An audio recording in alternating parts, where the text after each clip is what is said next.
Galera, uma outra pergunta aqui bem interessante que eu acho que muita gente vai ter essa dúvida também.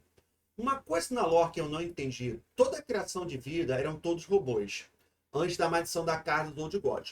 Todas as criações titãs eram robôs, os Eternos são robôs. Agora eu não lembro na hierarquia quem é acima, Titã e os Eternos. Eles são iguais, Titã e Eternos estão no mesmo nível, tá? Eles estão no mesmo nível. Toda a criação dos primogênitos são robôs. Por que essa fissura em robô do World of Warcraft? Cara, então, assim, na verdade, nem todos eles são robôs. Para quem não sabe a história do World of Warcraft, quando os titãs vieram para o nosso mundo, eles criaram seres aqui em Azeroth, tá? Eles deram vida a vários seres que não eram vivos, eles não tinham carne. Mas aí os Old Gods amaldiçoaram esses seres e eles acabaram virando seres de carne. Nem todos esses seres eram robôs. Os gnomos, eles eram robôs. Os anões, eles eram seres de terra. Eles vieram da terra, eram dos elementos. Então eles não eram robôs, eram seres da própria terra, tá? Já existiam raças aqui da carne também. A gente não sabe exatamente quais eram essas raças que já existiam no nosso mundo, tá? Teoricamente, os trolls já existiam. Assim como os seres mantidos, os Kirais também já existiam. Então já existiam seres de carne no nosso mundo. Os titãs, eles criaram seres que não são exatamente robôs. Os gnomos eram robôs, mas os outros não eram robôs. Os próprios mogus, os mogus eram seres de terra. Terra não, eles eram de barro. Eles eram seres de barro. Sacou? Eles eram de barro. Tá? Mas outras raças podem também existir que a gente nem sabia, que a gente não sabe delas. Mas no mínimo, os trolls, tá? Assim, não tem uma confirmação, assim, não tem assim nenhum lugar oficialmente afirmando que os trolls existiam.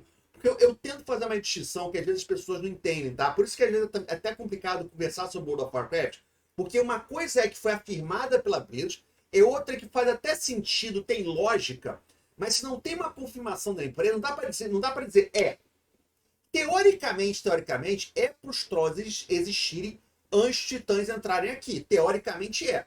Mas pode ser que não. Mas no mínimo vocês tinham os mantídeos.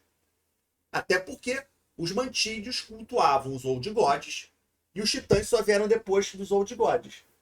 Tá? Então tinham que ter os mantídeos. Beleza? Sacou?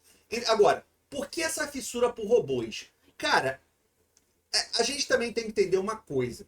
Infelizmente, a história do World of Warcraft ela é modificada dependendo de quem está contando a história, de quem é responsável pela história. Sacou? Depende de quem é responsável pelo lore. E como a equipe do lore está sempre mudando, então o que um escreve, o outro não precisa seguir. Então, não dá para dizer assim, tem uma fissura pelos robôs, porque quem trouxe os robôs foi essa equipe nova, não foi a equipe antiga. Mas é um pouco estranho, sim, essa questão dos robôs, tudo ser meio que robô, sabe? Eu acho que é tudo que ser um robô, porque eles vão vir com algum tipo de raça super poderosa, que tinha uma tecnologia super avançada, então por isso que eles criaram robôs. Eu acho que ela vai vir nesse sentido. É muito complicado a gente debater sobre a história do World of Warcraft, porque toda hora ela muda, né? Toda hora é alguma coisa diferente, né? Sacou? Então eu acho complicado a gente falar. É bem complicado falar sobre a história do WoW, porque toda hora ela muda, ela não é muito clara, e as pessoas elas tendem a colocar a sua interpretação na história. Uma coisa é o que a Blizzard falou, uma coisa é o que a Blizzard confirmou, outra coisa é a nossa interpretação sobre o fato. Que ela pode estar certa, pode estar errada, mas é só a nossa interpretação, que a gente tem que entender isso. A gente só pode afirmar que é ou que não é, ou que está oficialmente no jogo, ou que está oficialmente. Cara, eu ia falar oficialmente no livro, mas até as coisas do livro elas mudam, então é muito complicado, sacou? É muito complicado falar sobre isso, sobre a história do WoW. Mas respondendo a sua pergunta, nem todos os seres que foram criados pelos titãs eram robôs. Na verdade, em Azeroth, os únicos seres titânicos robôs eram os gnomos. Até quando a gente foi para Nortúndria, que a gente viu aqueles gnomos robôs, pensou, caramba, descobrimos a origem dos gnomos, eles eram robôs. Faz todo sentido, né? Na real, faz todo sentido.